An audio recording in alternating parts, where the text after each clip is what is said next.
संत सद्गुरु के युगल पावन चरण कमलों में बारंबार कोटि नमन प्रणाम।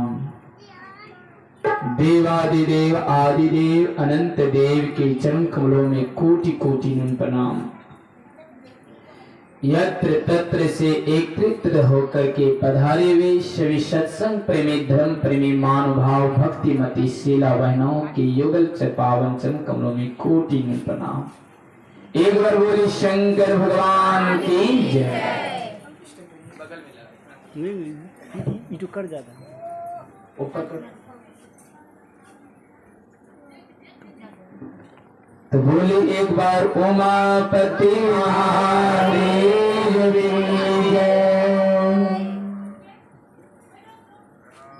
बड़ी सौभाग्य से हम लोग को प्रातः काल में भी भगवान शिव गंगा पर डुबकी लगाने के लिए मौका मिला है। क्या मिला है? धोखा कि मौका? कि हम लोग को मौका मिला, धोखा तो नहीं मिला है, मौका मिला है। तो एक बार क्या करना है हम लोग को? हाथ उठाकर हाजरी लगाना। बोले शंकर भगवान की जय। लगता हाजिरियों कमे है, दमे कम है।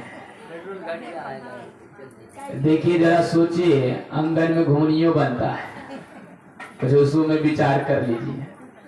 अगर नहीं होता हाथ तो घुमनियों में मसाला कम पड़ जाएगा जोग झाग में।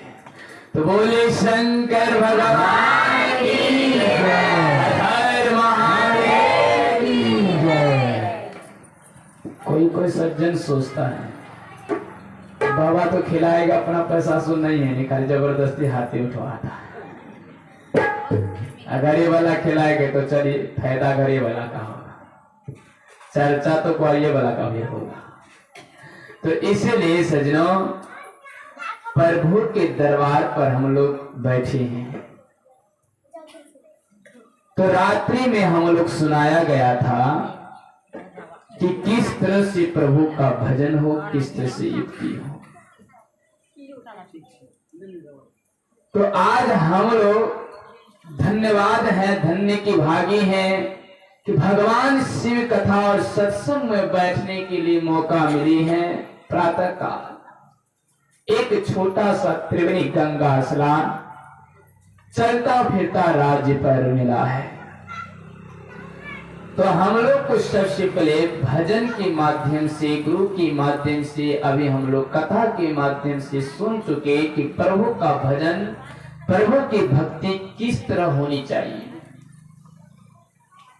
आज हम दो चीज बताएंगे, गुरु और ईश्वर में क्या अंतर है, और भगवान शिव के शिवलिंग कैसे उत्पन्न हुआ और किस तरह से पूजने हुआ और कैसे पूजा गया। जरा बताइए, कोई भी पुस्तक पढ़ने से पहले हम लोग को उनका पूरा जानकारी और उदाहरण को मालूम होना चाहिए कि नहीं? किसी के खानदान में शादी दिलाओगे किसी बेटा या बेटी को, या आंदोलन शादी दिलाओगे कि उसका जानकारी भी होना चाहिए कि खानदान खराब है कि अच्छा है, कि उसी में दारी शादी दिला दो। जानकारी होना चाहिए कि नहीं? तो बोले शंकर भगवान की जय। तो भगवान शिव पुराण में कहते हैं, फिर हम लोग भक्ति के बारे सुनेंगे। कहता आदत बुरी सुधार लो, आदत बुरी सुधार लो, बस हो गया भजन।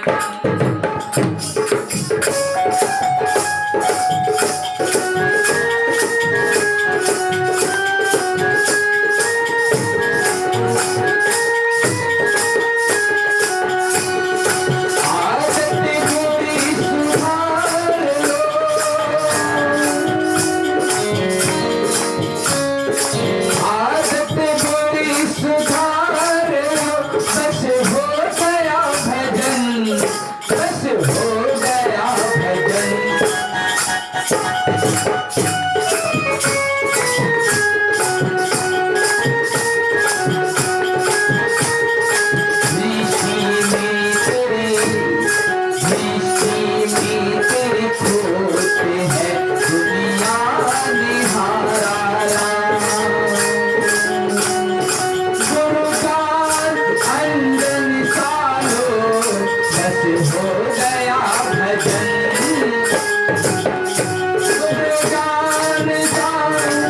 आनंद लो, बस हो गया भजन।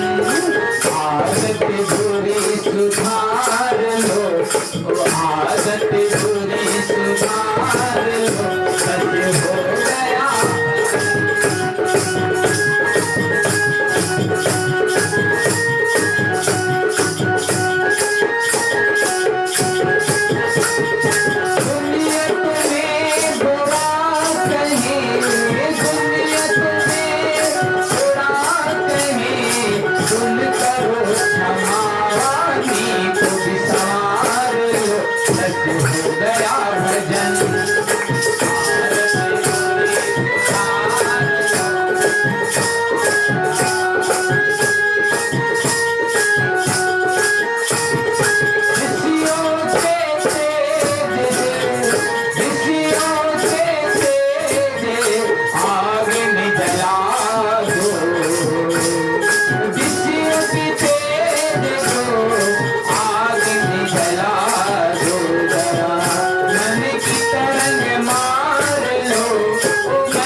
लगा करो जीवन में, जीवन को तुम संवार लो, सच हो गया भजन। आदत बुरी सुधार लो, सच हो गया भजन। विष्णु महाराज की आदत हम लोग को क्या करना है? बिगाड़ लो, बिगाड़ लो, बस हो गया भजन। क्या करना है बताइए? कि आदत हम लोग को बिगाड़ लो। लगता है नीचा में कमी रात में खाया होगा पूरी पूरी रात नहीं। इतना बनाया करा कर पूरी खस्ता जो भी खिलाया बढ़िया खिलाया, कुछ कुछ कम खिलाया होगा, इसीलिए मौका में धोखा लग गया। तो इसीलिए क्या कहता है कि आदत बुरी सुधार लो, बस हो गया भजन। देखिए गुरु महाराज ने बतलाता है आंख का भी आदत काला पड़ता है, हाथ का भी आदत काला पड़ता है, पैर का भी आदत काला पड़ता है। अगर यदि इनको साफ करने वाला अगर होगा, कहता है हमने आंगन नहीं बुहारा, कैसे आएंगे भगवान, कैसे आएंगे भगवान। चंचल मन को नहीं संभाला, कैसे आएंगे भगवान।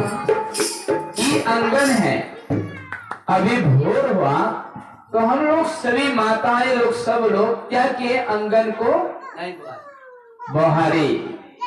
कितने बहारन से, झाड़ू से, जो भी चीज से हैं बहारे कि नहीं बहारे? अच्छा जरा बताइए सज्जन लोग कि हम लोग का आंगन है कि नहीं?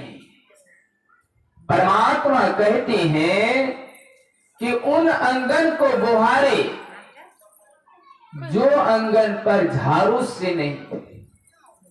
अब सोचिए हमारे अंदर जो आंगन है उन आंगन को बहारने के लिए झाड़ू की प्रयोग होगा। तो झाड़ू कौन है? झाड़ू एक महात्मा और साधु है। कौन है इस कंगन को बुहारने के लिए? साधु महात्मा। सदगुरु स्वरूपी गुरु ज्ञान जो देकर बुहार देता है। संत महापुरुष आकर के अंगन को बुहारता है। कोई नारियल की से नहीं, काशी से नहीं, कोई दभार से नहीं, कोई झापा झाड़ू से नहीं। संत महात्मा अंगन को एक वाणी और शब्द से बुहारता है। बोले सदगुरु महाराज की। क्या से बुहारता है? ज्ञान से। एक ज्ञान वाली शब्द से। देखिए, आंख हमारे परछाई से करा प्रेम, गंदी चीज को देखने में नजर हमेशा जाता है, गंदी चीज को करने के लिए नजर जाता है, हाथ गंदे कर्म के लिए बढ़ता है, पैर गंदे कर्म के लिए बढ़ता है, ये आत्मा गंदे कर्म के लिए बढ़ता है। तो महात्मा पुरुष ने आकर बतलाता है कि इस अंगन को साफ करने के लिए एक सच्चे सदगुरु सत्संग पर बैठ करके भजन के माध्यम, सत्संग के माध्यम, प्रवचन के माध्यम में बैठ करके इस आंख को सुधारना जरूरी है। बोली शंकर भगवान। इसीलिए कहते आदत बुरी सुधार, दृष्टि तेरी खोट है, हमारी आंख खोट है, गलत है, तो किस तरह से सुधारेंगे, किस तरह से करेंगे? सज्जनों, भगवान की भक्ति नहीं करोगे। एक नदी के किनारे, एक दृष्टवान है, कहानी है, एक नदी के किनारे, एक नदी के किनारे एक लाश बढ़ते हुए जा रहा था। जैसे रतवा नदी है, मान चली, तो कुत्ता ने इधर से आ रहा था, दूसरी कुत्ता बस्ती की तरफ से जा रहा था। दोनों कुत्ता में वार्तालाप हुआ। क्या हुआ? क्या वार्तालाप हुआ कि अरे भाई तुम कहां से आ रहे हो? कि अरे देखिए ना, हम आ रहे हैं नदी के किनारे से। कि नदी के किनारे कौन चीज है? कि नदी के किनारे में गए, भूखे आ गए। कि भूखे क्यों आए? बात क्या है? कि एक लाश मिला, लाश तो मिला, खाए क्यों नहीं? कि खाऊंगा कैसे सज्जन? लाश तो मिला, एक लाश पर मुंह में जैसे खाने के लिए गया तो उन मुंह से एक भजन भी नहीं गया है, तो उसका मुंह को कैसे खाऊंगा?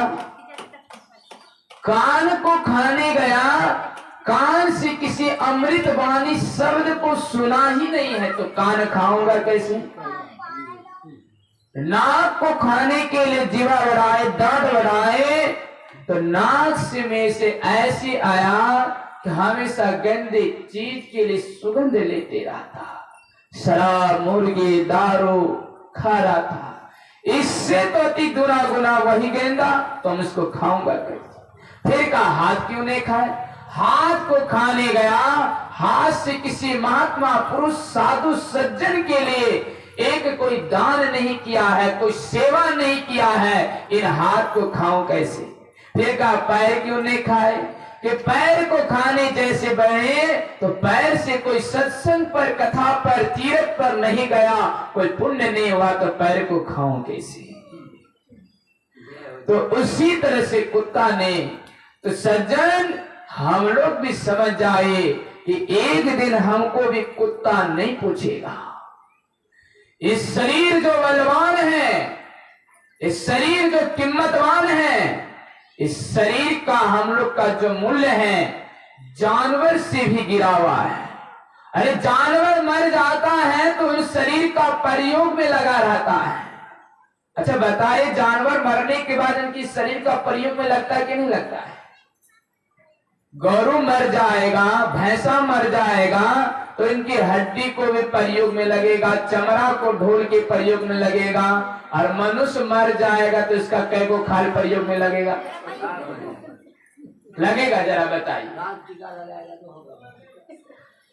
जलकर भस्म हो जाएगा। इसलिए कबीर ने कहता है कि मानव रे तेरी सबसे बड़ा कौन चीज है? घर बड़ा की धन बड़ा, धन बड़ा की बलवान बड़ा, बलवान बड़ा की बुद्धि बड़ा, बुद्धि बड़ा की महल बड़ा, महल बड़ा की अटेरी वाला। कौन बड़ा है? मनुष्य का सबसे बड़ा एक गुण बड़ा है। क्या बड़ा है? गुण बड़ा है। कबीर ने कहता है, अरे गठरी सबकी लाल, गठरी सबका लाल है, लेकिन हम लोग सबको कहते कि मेरा भी गठरी काला है। परखी देखी खोट तो देखते सबके लाल। एक गठरी सबका लाल है कि नहीं है? अब सोचिए, लाल सबको है। कोई सोचता है भजन नहीं गाने जानता, कोई कीर्तन करने नहीं जानता, दूरी से सोचता रोड पर, करे उन लोग हर रोज चर्चा में जाएगा ना, इन लोग को भजन गाने के लिए था, हम लोग को क्या आता है? अरे ऊपर से नीचा देखिए, 3.5 हाथ का आदमी आप भी हैं, हम सब लोग भी हैं, तो क्या आपको भजन गाने नहीं होगा? संतों के संग लगोगे, भजन के परिवर्तन पर सटोगे तब ना भजन गाने का मन लगेगा। ये कोई कहेगा इसको ढोल बजाने के लिए आता है, इसको छाप करके ले जाता है। हम लोग क्या जानते? कुछ जानते थोड़े, तो ले जाएगा। अरे तुम भी ढोल बजाने के लिए सीखोगे तब ना, कोई माँ की गर्भ से सीख कर आया है। इसीलिए सबसे बड़ा गुण, इसीलिए सभी सज्जन को, महापुरुष को बतलाया जाता कि हे मनुष्यों, ऐसा चीज सीखिए जो आपको ढूंढ कर निकाल ले लोगों। आप एक गुण गाना, एक कथा करना, एक भजन गाना, एक ढोल बजाना, एक हारमोनिया बजाना, एक राजमिस्त्री बनना सीख जाओगे, एक कलाकारी सीख जाओगे, एक सेवा करना सीख जाओगे, एक वेद के उपचार करना सीख जाओगे, तो मिट्टी के तल में 70 फीट अंदर में रहोगे, 7 तल नीचे में रहोगे, तो ढूंढने वाला ढूंढ कर निकाल ही लेगा। बोली शंकर भगवान की। क्या करेगा? निकालेगा कि नहीं निकालेगा? अरे आपको, हमको, सबको पेट का दर्द हो गया है। अब पेट का दर्द इतना हो गया कि अब दवाई देने वाला जो है ये नहीं, हम कहाँ गया, लाइटों से दिनों में छाप रहे, रातों में छोड़ रहे हैं, मिलवे नहीं कर रहा है।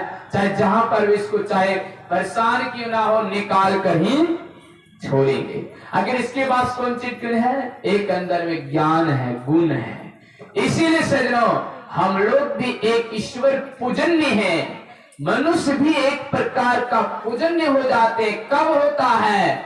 जब होता तब होता जब अपने शारीरिक के आदत को, दृष्टि को सुधार लेते हैं और गुरु ज्ञान से अंजन ले लेते हैं, तब हम लोग का भी एक पूजन्य के फल की प्राप्ति हो जाती है। बोले शंकर भगवान। कहता है ना, गुरु और ईश्वर में क्या अंतर है? कहता है ईश्वर भी खड़ा है और बीच में हम खड़ा है और इधर गुरु खड़ा है, तो हम लोग सब किसको पहले प्रणाम करेंगे? बताइए गुरु भाई। आखिर क्यों प्रणाम करें? ये तो मनुष्यधारी है, मालिक है, ज्ञान का भंडार है। पहले गुरु महाराज को इसीलिए प्रणाम किया जाता है। हमने देखिए रामायण में लिखा हुआ है, शिव नाम जपत जपत हरि नाम ब्रह्मंड पंडित। शिव उठी गुरु प्रणाम न किए उन ब्रह्मांड ने, उनको पता है कौन चीज का श्राप दे दिया भोलेनाथ? पता है? सत्संग की महिमा ने श्री पार्वती को सुनाया है भोलेनाथ ने। मेरे भोलेनाथ जो है, देवों का देव महादेव, हम सब का जो है, इस सत्संग किसको सुनाया था? पार्वती को सुनाया था। कब सुनाया था? जाते वक्त। गुरु की महिमा इतना दे दिया बड़ा, भोलेनाथ ने खुद उन ब्राह्मण पंडित को क्या कर दिया? शराब दे दिया। अभी बैठिए,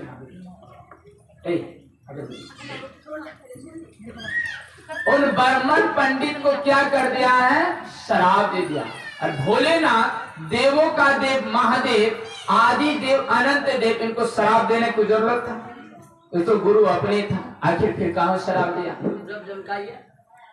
भोलेनाथ को प्रणाम जैसे किया उन पंडित जी ने, तैसे भोलेनाथ ने उन पंडित ब्राह्मण को अजगर होने के लिए शराब दे दिया कि जाओ तुम अजगर जोनी में भटकना। कहा कि महाराज, अब देवों का देव महादेव फिर गुरु भी है, हमको क्यों श्राप दे दिया कि पहले बताइए इस रास्ता के पथ पर चढ़ाने वाला मैं हूं कि आपका मनुष्य दही गुरु है। कौन बतलाया?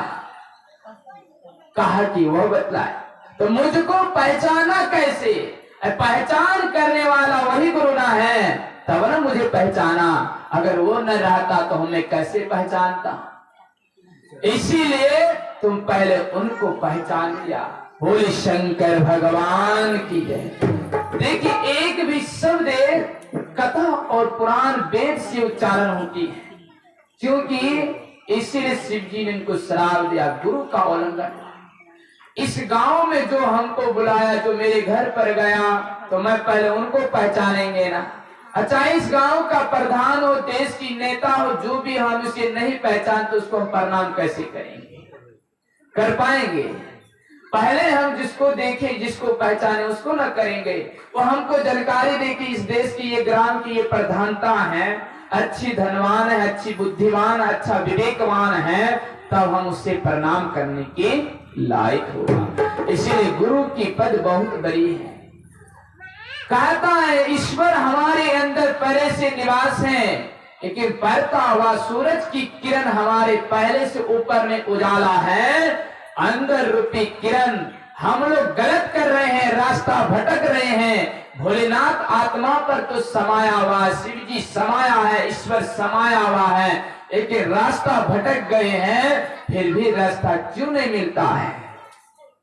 भोलेनाथ है अंदर में, एक मनुष्य देही शरीर को रूप धारण करके आएगा भोलेनाथ ही, तब हमें गुरु का मार्ग बन करके रास्ता बतलाएगा, उस रास्ता को सही मार्ग पर चलेगा। इसलिए गुरु का दर्जा सबसे ऊंचा है। गुरु पूजन सब देवन पूजन, गुरु पूजे सब ब्रह्म पूजा, सब ही पूजा जाता है। इसलिए गुरु की दर्जा बहुत बड़ा है। गुरु का अर्थ अंधकार, रूप का अर्थ प्रकाश। जो अंधकार से रास्ता को भटक रही थी और उस प्रकाशित के लोर से लेकर वे हम लोग को क्या उजाला की तरफ लेकर जाता है। तो कौन बड़ा हुआ बताइए? ईश्वर बड़ा कि गुरु बड़ा? कौन बड़ा हुआ?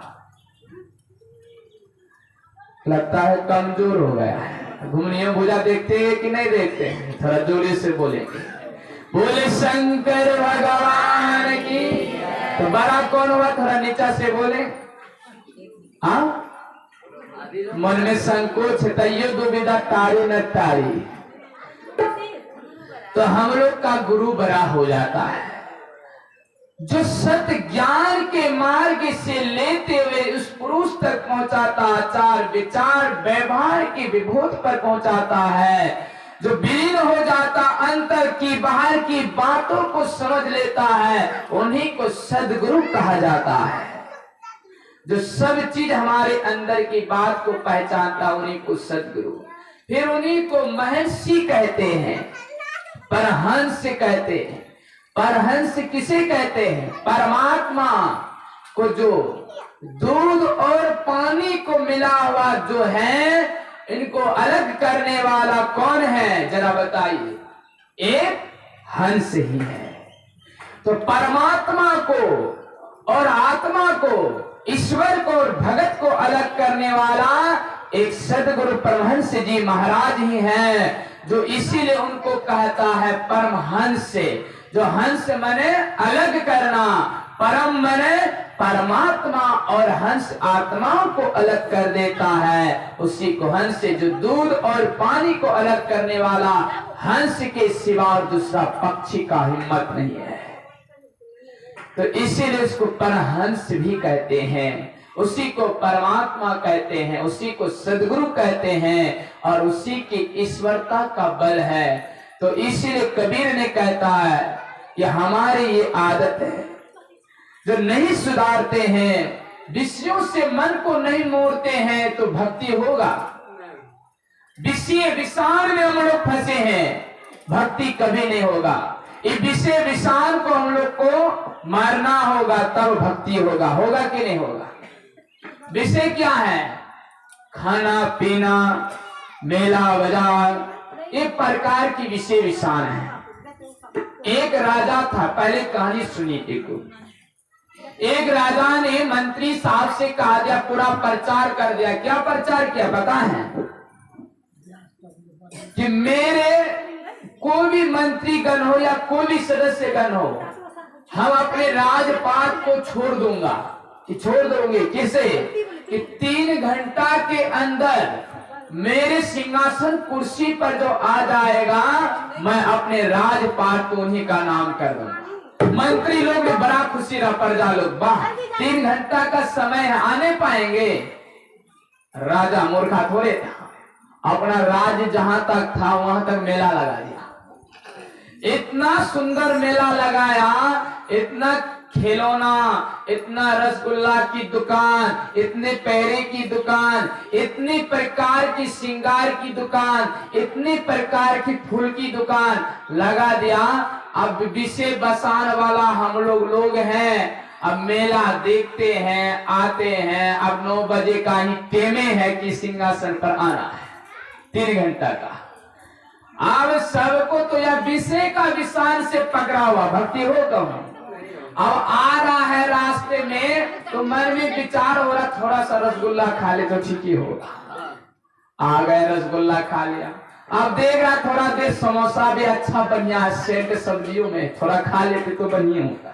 फिर इधर से आ रहा है, देख रहा तो बढ़िया फूल है, फूल ले लेते राजा के लिए तो ठीक ही होता। अच्छा, इतना चीज लेते लेते आएंगे, रास्ता में 3 घंटा समय आगे बढ़ेगी कि रहेगा, कि रह जाएगा। तो उसी तरह से आते आते उनको 10 बज गया। 10 बज गया, कहते राजा हम आपका कुर्सी में आ गए, हमको सिंहासन दीजिए। राजा ने कहा, मंत्री जरा बताए कि ऐलान कौन चीज का किया हुआ था? कि ऐलान तो कुर्सी देने का। कहते टाइम कितना बताया गया था? कि 9 बजे तक बता। के टाइम कितना हो गया? 10 बज गया, तो कुर्सी कैसे होगा? तो ईश्वर का भक्ति सजनों, हम लोग को इसीलिए समय पर स्टार्ट, समय पर बंद, समय पर प्रबंध करने से कहता है, सावन महीना बैठ गयो, बारिश हो ना हो, अगर किसान कर्मशीलता है तो अगर यदि उनके पास साधन है तो बोरिंग से ही पैदा कर, मोटर से ही पैदा कर खेती करके दिखाएगा। और बारिश के आशा रहेगा, सावन पार हो जाएगा, धान फिर लगेगा, अच्छा तरह से नहीं लगेगा। इसीलिए सब चीज समय है। एक चीज समय का ज्ञान होती है, फल को, एक गाछ को समय का ज्ञान है, एक मौसम को समय का ज्ञान है, एक सूरज को समय का ज्ञान है। हम लोग मनुष्य ऐसा चीज है कि समय का ज्ञान और विद्वानता नहीं है। चाहे हो ना हो, हम लोग के बीच में लाउड स्पीकर कुछ हो, प्रभु के भजन को करने बैठे हैं, ताली ही सही, और ईश्वर की भक्ति को ऐसे बढ़ाएंगे कि समय पर आकर उनकी कटा की घड़ियों पर छोड़ देंगे, तो हमारा भक्ति एक मूल्यवान चीज बन जाएगा। बोले शंकर भगवान की। तो इसीलिए सजनों, इन विषय विषान को छोड़िए, सत्संग में जाते, सत्संग में जाइए। आप सत्संग में जाते हैं, बहुत प्रकार की अलता, श्रृंगार, पाउडर, टिकली लगाते लगाते तब तक वक्ता का प्रवचन पार हो जाता है। अब जाएंगे, अब मेला बाजार बाकी है, उसको करते ही आ जाएंगे। तो इसीलिए सजनों, हम लोग को भी इस मेला परिवर्तन पर, विषय विषान पर करना चाहिए। दोस्तों से, रिश्तों से मोह को अगर अच्छा करके रखता है तो भगवान का भक्ति बहुत अच्छा होता है। एक दूसरे से रिश्ते हुआ, मेहमान आए, स्वागत किए, साधु महापुरुष आए, सेवा किए, तो समझ आप किसका सेवा कर रहे हैं? भगवान का कि राक्षस का? भगवान का सेवा किए। इसीलिए कहते हैं, आदत बुरी सुधार लो, बस हो गया भजन। हम लोग को सजनों इस आदत को सुधारना है, ईश्वर की भक्ति में बैठना है, ईश्वर की युक्ति करना है। कहता, प्रथम भक्ति संतन संगा, दूसरी भक्ति कथा प्रसंगा। प्रथम भक्ति साधु संग का लगना होगा, तब गुरु पद पंकज मम सेवा, दृढ़ विश्वासा। दूसरा में सेवा, तीसरा में विश्वास रखना, चौथा में। इसी तरह से हम लोग को गुरु युक्ति 9 प्रकार की भक्ति है। शबरी माने किस तरह का भक्ति किया? ये साज धाज करके नहीं, लिपस्टिक, क्लिप, पाउडर, चश्मा लगा कर नहीं। सबरी ने एक गुरु की युक्ति लेकर भक्ति किया। किसके लिए? गुरु की युक्ति लेकर। इसीलिए गुरु ने ज्ञान दिया। मतंग ऋषि ने, हे सबरी, तुझे एक दिन राम आएगा। गुरु मंत्र पर विश्वास रहा, राम राम जपना के कुटिया में आए। लेकिन हम लोग क्या कर रहे हैं? गुरु को खोजने, भगवान को खोजने जा रहे हैं धाम, लेकिन भगवान मिलेगा बेनाम का, कहीं न मिलेगा काम। सबरी देखे एक बुढ़ होकर के भगवान उनके घर में आ गए, तो हम लोग सबके भी घर में ईश्वर आएगा। सबरी जैसी भक्ति करोगे तब। लंबी लंबी केस, बिगड़ी बाल, लंबी दांत। सबरी के पति जब शादी हुई तो जंगल के लिए गो जा रहा है। उनका पति मन ही मन सोच रहा है कि इस कन्या को ले जाऊंगा, गांव वाला क्या कहेगा। अब सबरी भी मन ही मन सोचता है कि हमको छोड़ देगा जंगले में तो ठीक होगा, हम ईश्वर का भक्ति में रम जाएंगे। पति सोचता है ऐसे ले जाऊंगे अगर यदि तो गांव वाला क्या कहेगा। सबसे अच्छा इनको छोड़िए देते हैं, रास्ते पर ही छोड़ दिया। तो ढूंढते ढूंढते मतंग ऋषि के आश्रम गया, और जहां पर भी जाता लोग देख करके घनिष्ठा करता था कि ये कौन है, नहीं है, इनके हाथ, इनकी कुटिया है, पर छूत कर दिया, छूत कर दिया। जल जिस तालाब से लाते उन जल का भी तालाब ऋषि मुनि लोग नहीं पीता था, बड़े घनघोर हो गया। तो उसी तरह से आया, सबरी मां को उल्लंघन करने लगा। जिसके अंदर भक्ति है, जिसके अंदर भावना है, जात नहीं पूछा जाता। जाति ना पूछो साधु की, पूछ लीजिए ज्ञान। पैर रहने दे मयान, कर दे तलवार की मौन। जात पांच साधु की नहीं पूछते हैं, तलवार की दाम नहीं पूछा जाता, तलवार की धार को पूछा जाता है। इसीलिए सज्जनों, हम लोग भक्ति करने वाला को जात पात का को विवरण नहीं करते हैं। परमात्मा की असीम कृपा में आए हैं तो उनके लिए सबसे पहले हम लोग भक्ति को किस तरह से करें, किस तरह से हम लोग को ध्यान करें, किस तरह से हम लोग का जीवन का कल्याण का यापन करें। सबरी देखे राम राम राम जप रहा था, ये नहीं सोच रहा था कि हमारे लंबे बाल है, केस करूं, श्रृंगार करूं, तब तक टाइम पार हो जाएगा। श्रृंगार छूट जाए, कुछ छूट जाए, लेकिन प्रभु का भक्ति करने का समय आ रहा है, उन समय हम लोग भक्ति ही पर रम जाए तो हम लोग का भक्ति कुछ समय पर पहुंच जाएगा।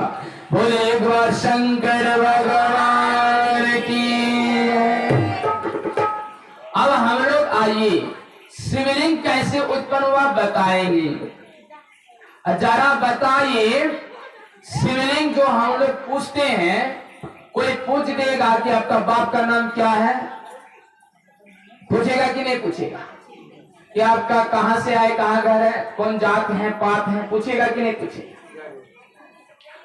तो हम लोग भक्ति करने वाला है, शिव जी के पुजारी हैं, शिष्य हैं, तो हम लोग को पूछ देगा। अगर यदि कोई की शिवलिंग पर जो जल चढ़ाते हैं तो शिवलिंग कहां से आया?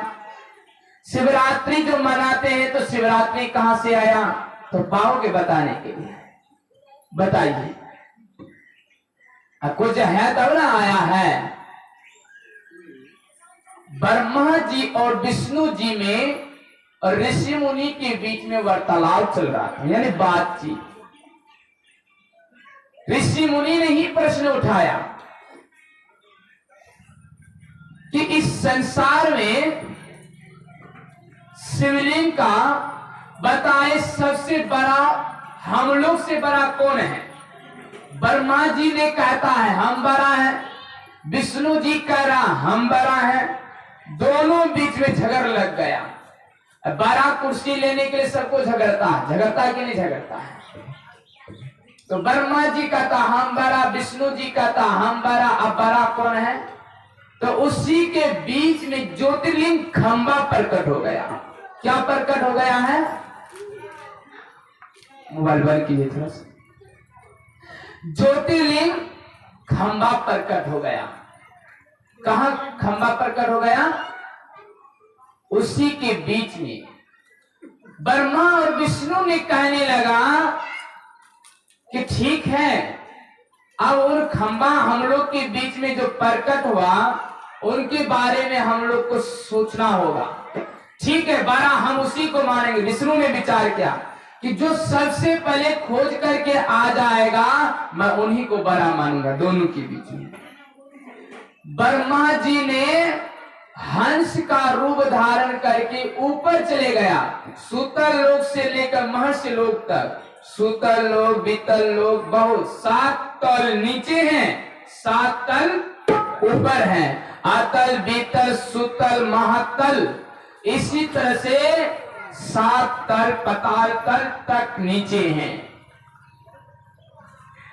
ब्रह्मा जी ने हंस का रूप धारण करके चले गया और विष्णु जी ने ईश्वर का रूप लेकर अंदर चले गया। विष्णु जी को ना पता लगा, ना ब्रह्मा जी को पता लगा, दोनों में से किसी को पता लगा नहीं। अब मान चले किसी काम के लिए किसी गांव जा रहे हैं, सामान नहीं मिलेगा तो प्रसन्न रहोगे, खुशी रहोगे कि दुखी रहोगे? बताए नीचे वाला लोग, क्या करना है? जोर से बोलिए। कुछ नहीं बोलता है।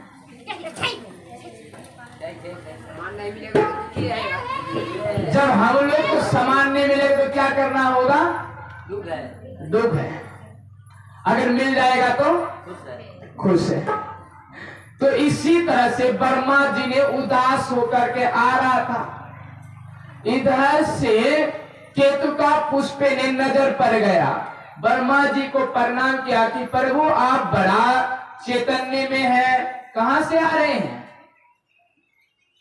ब्रह्मा जी ने कहा नहीं समझते हैं, हम आ रहे हैं एक लिंग खंबा का दर्शन करने गए, कहीं से देख भी नहीं किया, प्रकट पाए भी नहीं किया। तो केतु का पुष्प ने कहता अरे ये कोई बात है, चलिए ना हम भुट्टो का गवाह दे देंगे। ब्रह्मा जी ने कहा अगर तुम कह दोगे ना हम बड़ा प्रधान बन जाएंगे तो आपको सबसे आगे पूजा पाठ करवाएंगे। लालच दे दिया। लालच में नहीं कहता नेताजी लोग कि हमें वोट दे दोगे ना आपका पक्का घर जल्दी बांध देंगे, अब उन्हीं पर ध्यान देता है।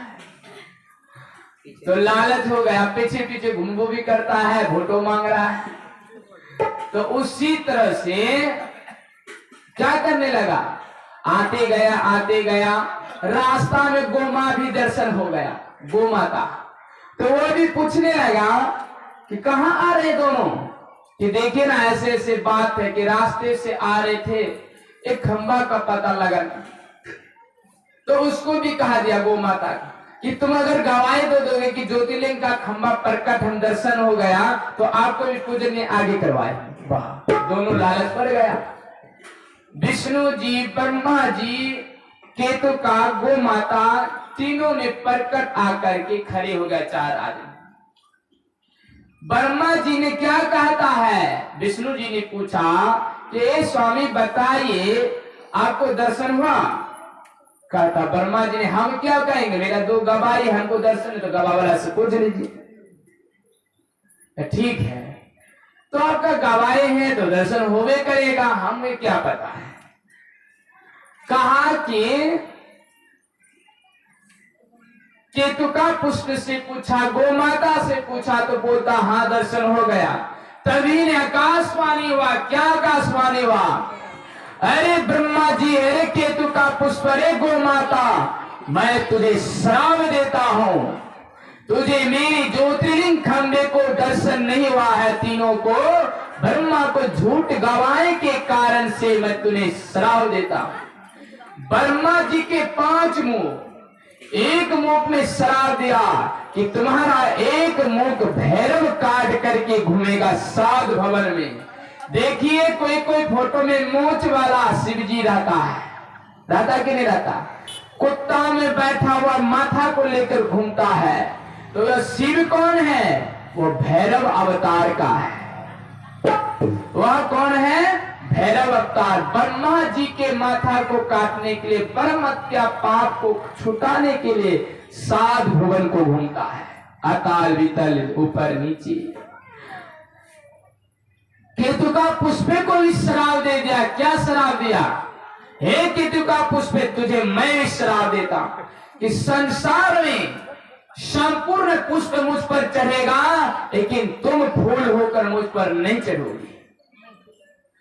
ब्रह्मा जी को दो श्राप कि संसार में सब देवी देवता का मंदिर होगा, लेकिन आपका मंदिर कहीं नहीं होगा। अच्छा, ब्रह्मा जी का मंदिर है कहीं पर? नहीं है। क्यों नहीं है? केतु का पुष्प को गो मां को भी श्राप दिया कि जो मुख से तुम झूठ बोले हैं वह मुख भी तुम्हारे पूजन नहीं होगा। अब सबको याद आ गया कि क्या झूठ बोले। जब गलत हो जाता है, प्रधान से क्या कहता है, प्रभु माफ कर दो, माफ कर दो, माफ कर, दया करे छो, माफ कर दो। माफ करने भूलना तो मान गया, कहा केतु का पुष्प ठीक है, आप लोग को माफ है, ब्रह्मा जी को भी माफ कर दिया।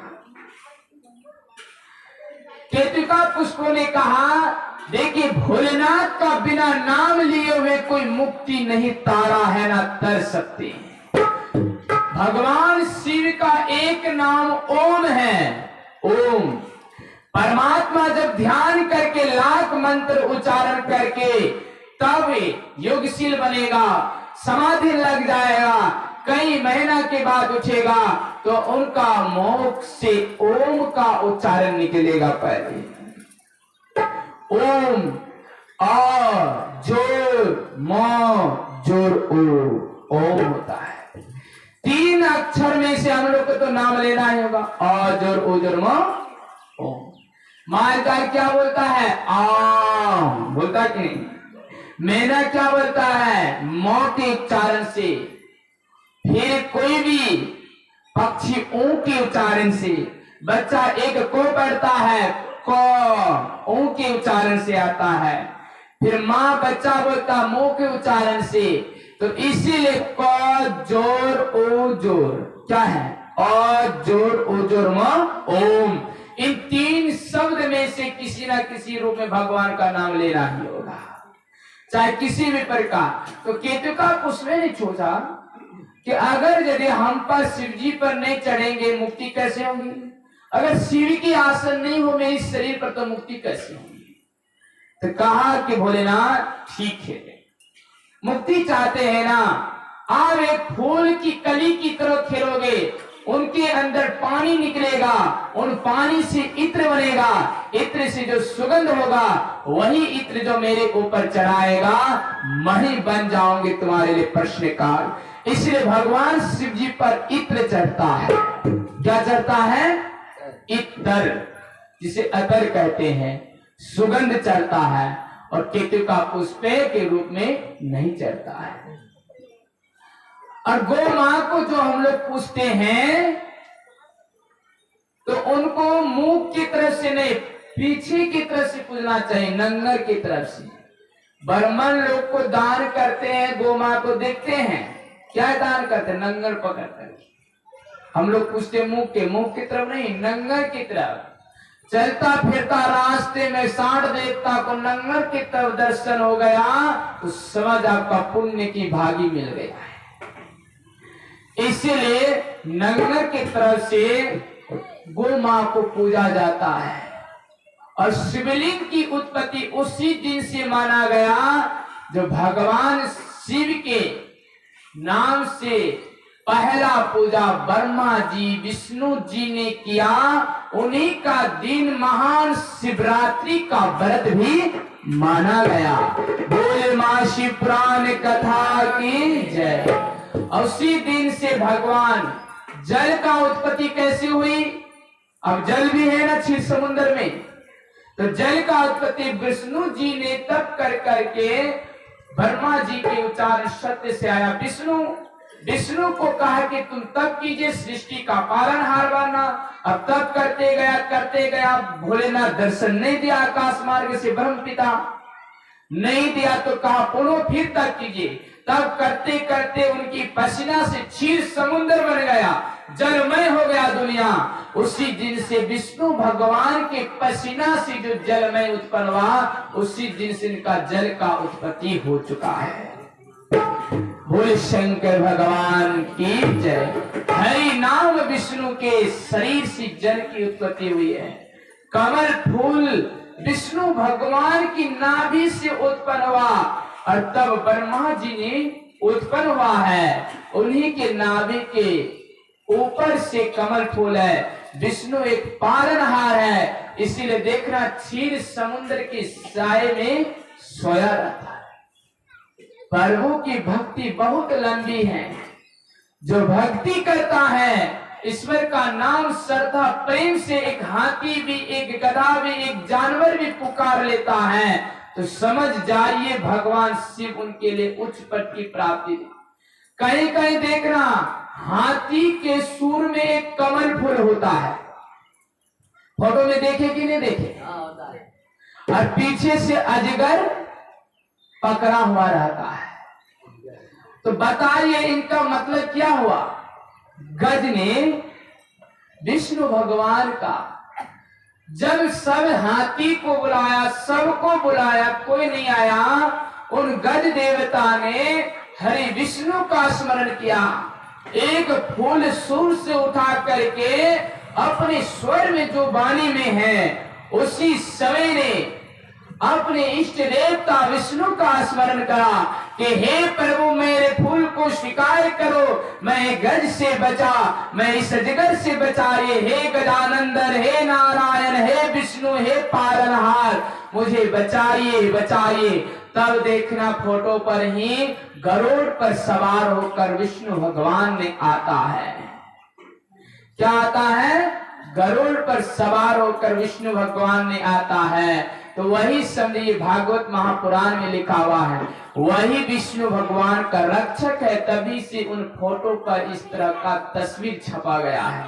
सिर्फ हम लोग क्या करते हैं, घर में फोटो लगाते हैं, अब वर्मा जी की फोटो है, फोटो को देखकर इनका विलक्षण कीजिए कि आखिर फोटो इसका बना है क्या। इसका जब तक परिचित नहीं हुआ है तो फोटो छपा कैसे। इसीलिए उन फोटो को पहले देखिए। अब कहीं कहीं देखना ब्रह्मा जी, लक्ष्मी जी की फोटो, सरस्वती की फोटो, गणेश भगवान की फोटो, साथ में उल्लू भी रहता है। इसका मतलब क्या हो गया, गणेश भगवान है, लक्ष्मी है, सरस्वती, साथ में उल्लू है। इन चार चीज हम लोग का भी घर में है। धनवान है, बुद्धिमान है, पैसा टेका तो है, लेकिन हम लोग का मुंह में सरस्वती नहीं, वाणी नहीं है। अब कुछ से कुछ बोल देते हैं, अरे मेरे धन है, मेरे कमी नहीं जानते हैं। धनवान लोग कहता है मुझे धन देखते नहीं, वाणी को संभाला नहीं जाता है, इसलिए कहता आदत बड़ी सुधारे ले, वाणी को संभाल ले। कहता मेरे धन देखते नहीं, तो अगर इस वाणी को नहीं संभालेंगे तो घमंडी समझेगा, समझेगा कि नहीं। धन तो है, 52 बीघा का खेत है, घर में महल है, तो सत्य क्या है, अब बुद्धि है ये नहीं है, घरों में रजाई है, झक्का है, सब चीज है, अब जार से हुल हुल हुल हुल कर रहे हैं।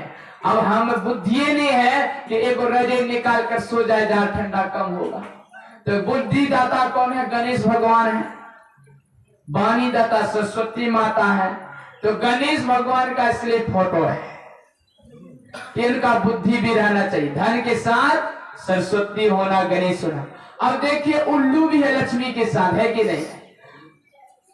आपके अगर धन ज्यादा होगा तो किसी न किसी घर में, कोई भी महान पुरुष का घर में कोई ना कोई लड़का का उल्लू का जैसा बुद्धि होगा। कहो ये समझेगा, ये भागेगा, ये कहो तो दारू नहीं पियो, धन बर्बाद हो जाएगा, उसका उल्लू का बुद्धि रहता है। रात में मौज उड़ाएगा, दिन में सोया रहेगा। तो दारू पिया देखते रात में मौज उड़ाएगा, दिन रात उनको बराबरी नजर आएगा, चाहे कुछ कर। तो उन्हीं को उल्लू का प्रीत कहता है। तो इसीलिए लक्ष्मी भगवान ने कहता संकेत में कि मेरी उल्लू की सवारी है, मैं धन लेकर भी आता हूं, तो उसको जरा ध्यान से रहना, संभल के रहना कि मेरे उल्लू से भी बच कर रहना। तो हम उल्लू पर ही बैठे बगल में, अगर थोड़ा सा पैर इधर चलेगा उड़ कर लेकर चले जाऊंगा। तो इसलिए उल्लू कौन है? शराबी लोग उल्लू है। हम लोग जैसी इधर इधर प्रकार के गलत विद्वान लोग, गलत विचार की भावनाएं लोग क्या है, ये सब उल्लू की भावना है।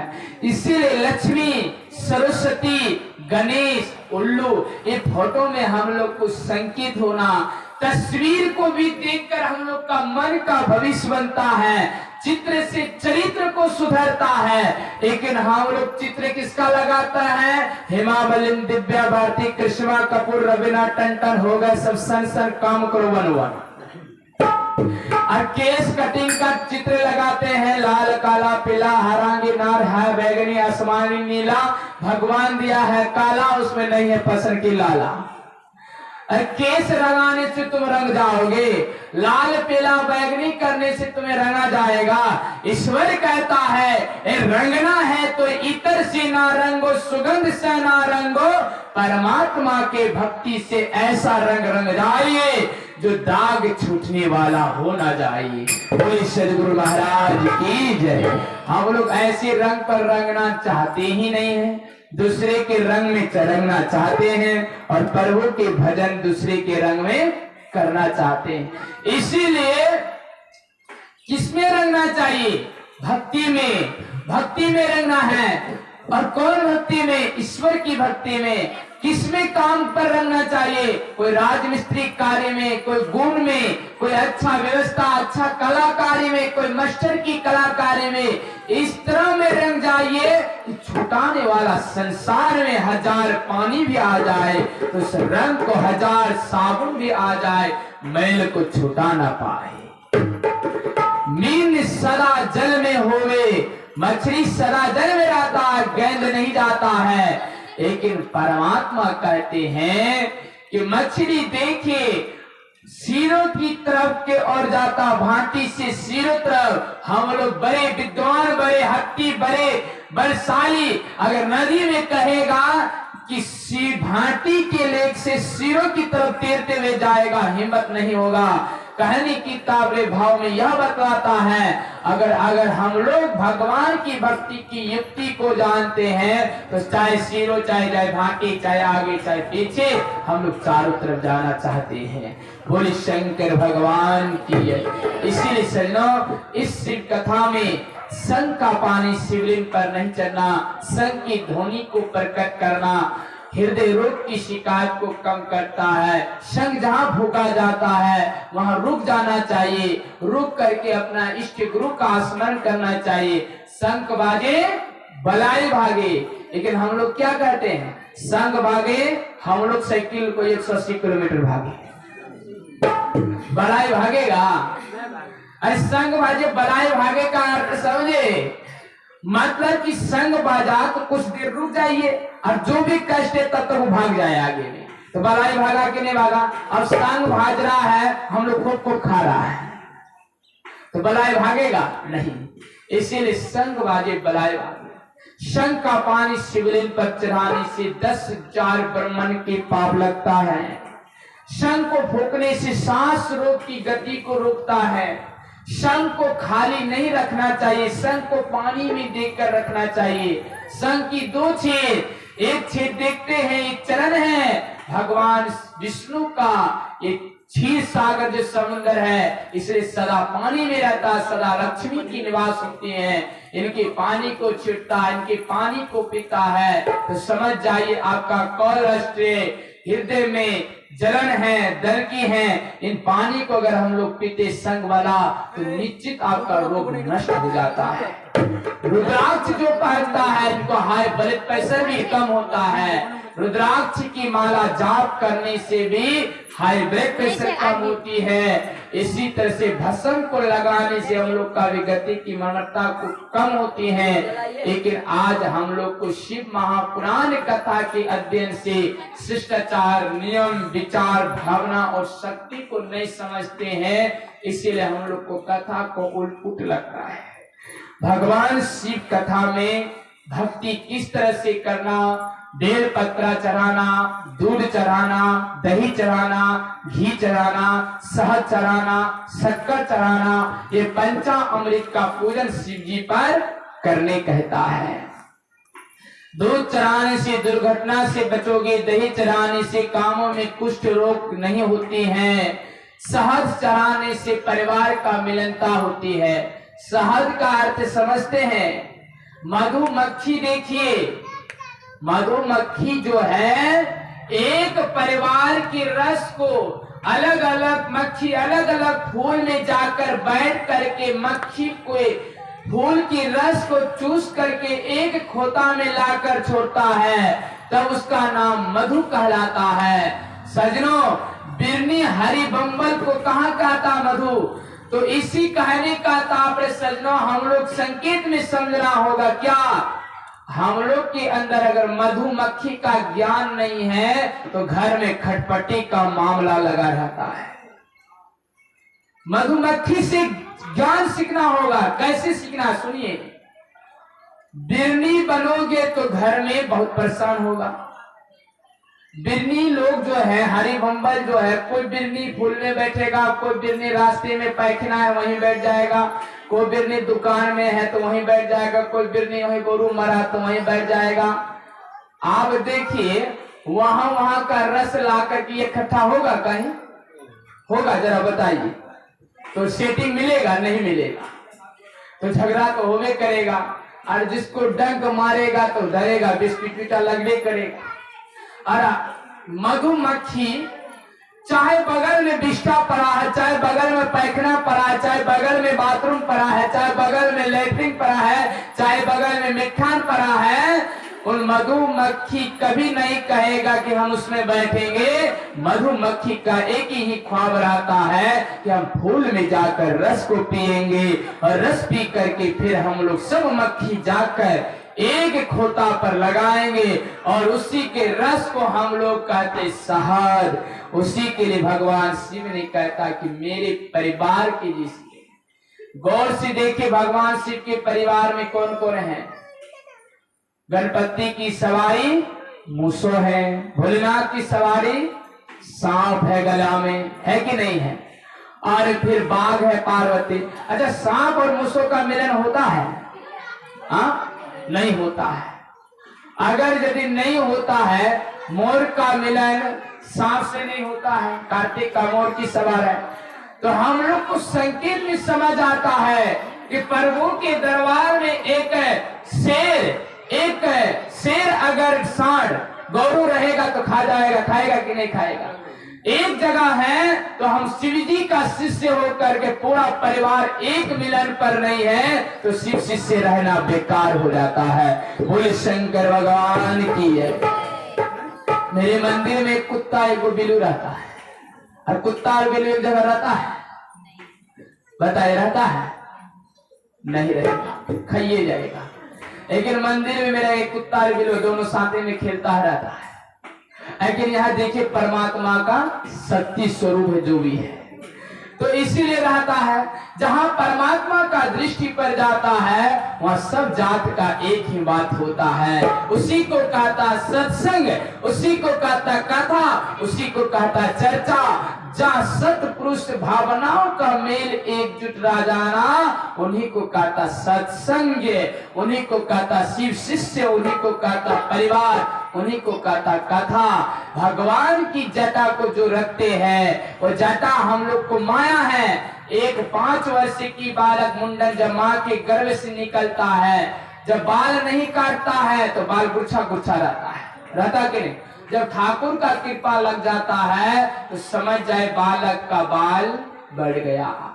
तो गुरु जब तक हम लोग का कृपा नहीं लगेगा, सत्पुरुष नहीं लगेगा, ये माया रूपी बंधन में हम लोग पड़ा रहेंगे तो समझ हम लोग को ज्ञान नहीं होगा। किसी महान पुरुष से शिक्षा लेना होगा, दीक्षा लेना होगा, तब हम लोग का गुरु के ज्ञान से बढ़ना होगा। इसी तरह से भोलेनाथ के गला में जो सांप है, उन सांप से संकेत सीखना होगा।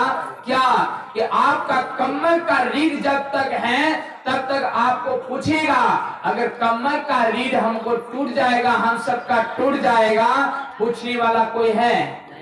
कोई पूछेगा सरकार जी? बताइए, नहीं पूछेगा। तो भोलेनाथ ने संकेत कहता एक दिन हम ही पूछेंगे। इसे कमर का रीढ़ टूटता है, शरीर में भोलेनाथ का बाग है, बागंबर पहना हुआ है। इनसे समझ जाए संकेत क्या कहता है कि ये बागंबर जो है जिस व्यक्ति की मनुष्य नाखून बड़ा बड़ा हो, जिस मनुष्य मांस मछली खाते हैं, इनकी बात और जवान की भीरू नहीं होती है। इसलिए कि उनकी बात, जो व्यक्ति शराब पीते हैं, गजा पीते हैं, भांग पीते हैं, इनकी बात की वैल्यू नहीं होती है। बागंबर भोलेनाथ इसलिए पान करके संकेत में सुनाता है हम लोग को कि शेर को कितनों अच्छे से पिंजरा में पालिए, अगर खाना नहीं मिलेगा पिंजरा तोड़ करके, अब मालिक है इनका तो क्या आप ही को झपट करके खा जाएगा। इसीलिए इस बागंबर पान करके हम लोग को संकेत दिलाता है क्या कि अरे शिव की शिष्यों, अगर यदि उस तरह आत्मा से दोस्ती कीजिए, उन मनुष्य से दोस्ती कीजिए जो आपकी तरफ से मूल्यवान हो, विद्वान हो, इस तरह से बड़े नाखून, ऐसे बड़े मांसाहारी भक्षण करने वाला, अत्याचारी वाले से कहिए, शराबी से कीजिए, एक दिन शराब पीने के लिए नहीं देगा तो आप ही को मार करके शराब पी लेगा। इसीलिए इस तरह से नहीं करने कहता है। भोलेनाथ का संकेत सुना रहा है भस्म लगा करके। क्या कहता है? पार्वती ने कहता था कि हे भोलेनाथ, संसार के संपूर्ण लोग आपके नाम से माला पाता, रोही, चमेली, बेली का, अब देखते मुंड की माला पान रहे। संसार के लोग बड़ा गुलाबी पाउडर लगा रहा है, फेरमलवली पाउडर लगा रहा है, आप देख रहे हैं ये भस्मे लगा रहा है। भोलेनाथ ने क्या कहता है कि हे पार्वती, तुम नहीं समझती हो, अगर हम इस भस्म को नहीं लगाएंगे, इस मुंड को नहीं पहनेंगे, हम ठहरे साधु संत की सन्यासी, अगर हम नहीं लगाएंगे, अब ध्यान करने बैठेंगे, चोर आएगा, अब हीरा है, मोती है, जवार है, फूल है, चमेली का माला है शरीर में, तो चोर तो हमको लूटने में ध्यान लगेगा, तो हमको चारों तरफ चोर घेर लेगा, तुम्हारा ध्यान बनेगा? जरा बताइए तो बनेगा? तो हम काहे ये सब को पहनेंगे? हम मस्त मलंदर हूँ, ध्यान पर बैठा रहता हूँ, चोर भी आता उस मुंड माला को देखकर भागिए जाता है, तो हम अच्छी तरह से स्वस्थ रहता हूँ। बोले शंकर भगवान की जय। इसलिए हम भस्म लगाता हूँ, चुपचाप बैठा रहता हूँ, ना हमके पास सिंगार है, ना हमारे पास हीरा है, ना मेरे पास मोती है। तो शिवजी के शिष्य ऐसी ही बनिए, ना किसी सिंगार की जरूरत, ना किसी की जरूरत, परमात्मा सिर्फ शिव की जरूरत रहे भस्म पहनने। इसलिए कहता है लाख सिंगार कीजिए, लाख कुछ कीजिए, एक दिन हम सबको भस्म होना ही होगा। इसलिए भोलेनाथ ने पार्वती को कहता है, इसलिए हम भस्म अभी लगाते, एक दिन तो हमको भी भस्म होना ही होगा। तो इसलिए अभी से हम भस्म लगाते, इतना सुंदर टिकली पाउडर लगाएंगे, वैसा खर्चा हो जाएगा, घरों में पैसा बढ़ेगा नहीं, फिर कमाएंगे कैसे? इसलिए चुपचाप वही लगाते हैं। तो इसीलिए भगवान शिव पुराण के हिसाब से भगवान के शरीर की जितने भी अंग है, जितने भी शरीर में त्वचा देख रही है, ये सारी चीज हम लोग को समझने की बात है। भगवान शिव को कहता नीलकंठ, हम लोग क्या कहता? नीलकंठ। नीलकंठ किसको कहते हैं? अरे हम लोग सभी क्रोध, गुस्साशील परिवार के बातों को मान लिए, कंट्रोल कर लिए, गुस्सा को शांति कर लिए, उन्हीं को कहता नीलकंठ। भगवान शिव बोले हम सबको भी नीलकंठ है, लेकिन हम लोग क्या कहता? भगवान शिव तो विष पीता है, और कोई कोई कहता गजा पीता है, इसीलिए इनका गजा पीता, धतूरा, गजा, भांग पीता। इसीलिए नीलकंठ नाम उन्हीं का पड़ा है, जो हम लोग कंट्रोल कर लेंगे, सब चीज को सांस के थाम लेंगे, तो हम लोग भी शिव जी का नीलकंठ है कि नहीं है? गुस्सा शांति नहीं, क्रोध शांति नहीं, भावना शांति नहीं है, तो हम लोग नीलकंठ कैसे होगा? भोला नाम कैसे करेगा? किसी का सेवा नहीं किए हैं, किसी की दया नहीं किए हैं, सबको लूट मार के तो भोला कहेगा आपको? तो इसीलिए हम लोग भोला का भगत है, भोला बनना है तो किसी की सेवा करना है। इसी तरह से प्रभु की भक्ति में यथायथ शक्तियों पर बैठे हुए ध्यान के युक्ति और सुर्खी पर हम लोग अपना भजन और प्रवचनों को यहीं से विराम देते हूँ, क्योंकि समय हम लोग का हो चुका है 7 मिनट ज्यादा।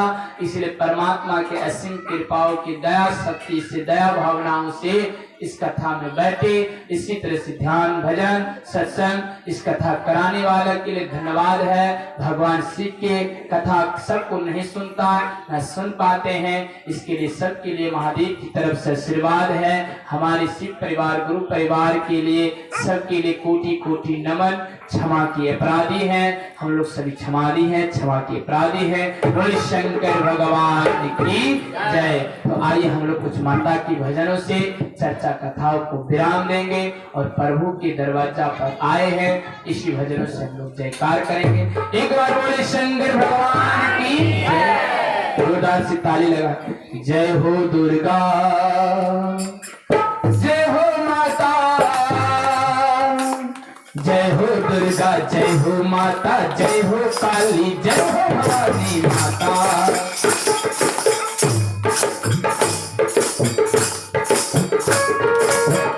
ताली मारा सबका ताली आए। जय दुर्गा,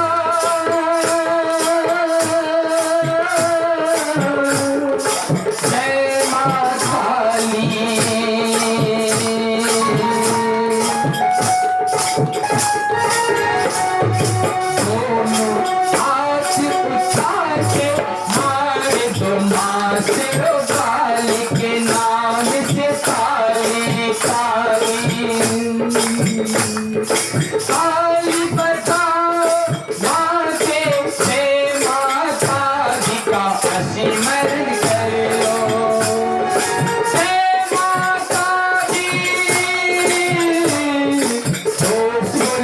माता दी जय माता दी जय माता दी जय माता दी।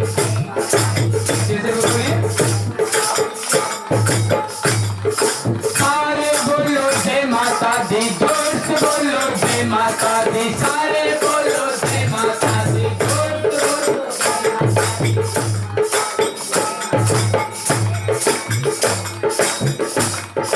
सन्नी समाया दुर्गा सबको भक्ति से मन में बसाया, तन में समाया दुर्गा माने सबको भक्ति से समाया।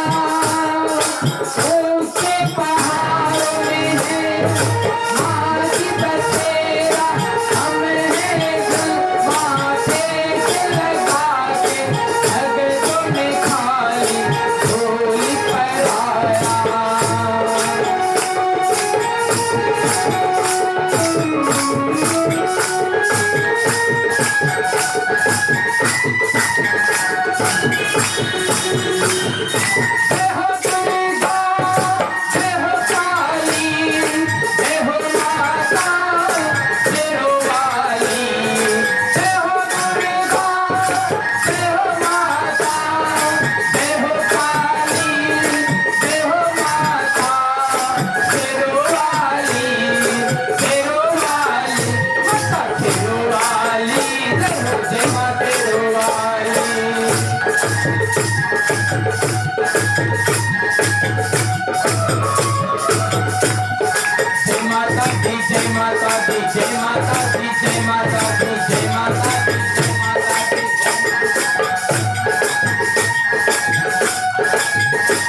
भगत है खाली, माँ को सबके नाम से शेरवाली।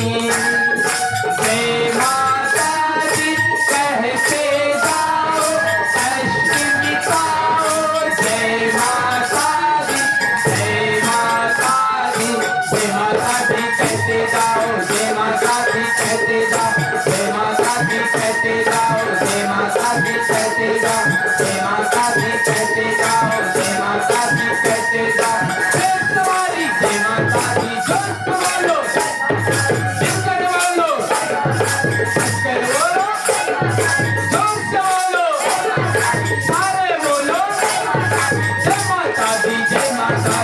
कहते जाओ जय माँ काली जय माँ काली कहते जाओ जय माँ दुर्गा कहते जाओ जय माता दी जय माता दी जय माता दी जय माता बोल शेरवाली मैया की। अब आइए हम लोग गुरु रामदेव भाई से शिव कथा की आरती को ध्यान देंगे। बोल शंकर भगवान की। भोको भगवान का नाम होगा। बोल हर हर महादेव। जोर से बोलेंगे, थोड़ा ब्लास्टिक का दिन है, थोड़ा सा ही तो कैसे कैसे अब घूमिए बोला तैयारी हो गया। बोले हर हर हर हर हर हर। भगवान का नाम जब भी लो 3 बार जोर से चमत्कारी है। 3 बार नाम लेने से मेरे मंदिर में 3 गुंगा ठीक हो गए, 5 कोटिक ठीक हो गया। तो हम लोग इसीलिए 3 बार हम नाम लिलवाते हैं। ऐसा जोर से बोलो 3 बार कि भगवान का नाम चले जाए, उसके सतगुण रजगुण तमगुण पार हो जाए। बोलो हर हर हर हर महादेव। बहुत आदमी का थक गए महादेव कम कर दे, बस हो गए महादेव।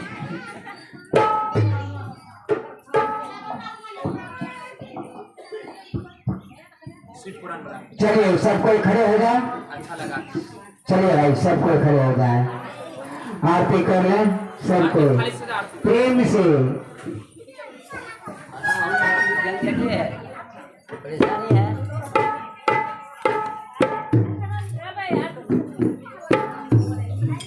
थक गया है लोग सब।